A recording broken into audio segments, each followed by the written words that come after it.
देखिए कितना हास्यास्पद है। हरियाणा में 10 सीटें हैं, 19 सीटें दे रहा है भाजपा को। चिराग पासवान लड़े 5 सीट पर, आप 6 सीट उनको दे रहे हैं।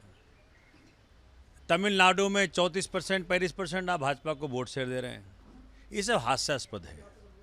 और जिस किसी ने भी ऑर्केस्ट्रेट किया है सारा कुछ, चैनल के साथियों ने दबाव में आकर किस प्रकार से बोला ठीक है मजाक ही सही, तो अच्छा मजाक कर लेते हैं। इसी कारण से एग्जिट पोल भाजपा का पोल कहा जा रहा है।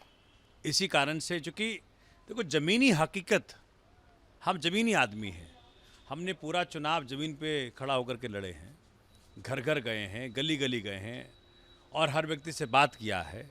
अगर कहीं लहर होती तो बताते हम आपको। तो ज़मीनी हकीकत में दिख रहा है कि भाजपा बड़ी बुरी तरह हार रही है। तो जब ज़मीनी हकीकत ट्रांसलेट नहीं हो और सीट में आप दिखाएं कि भैया आसमान छू रहे हैं ये, इसका मतलब है एग्जिट पोल महा झूठा है।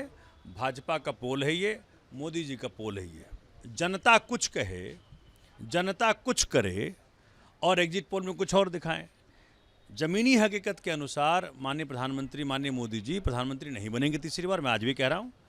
और इसी मर्म को हमने उस वक्तव्य में दिखाने का प्रयत्न किया कि ये तो डेमोक्रेसी की हत्या के बराबर होगी।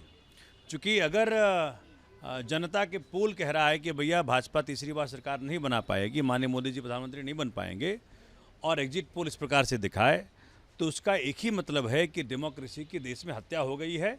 और उस हत्या का सनातनी तौर पे, मैं सनातनी हूँ, उसमें जब घर में कोई मौत होती है तो आदमी सिर मुड़वा करके उसका शोक मनाता है।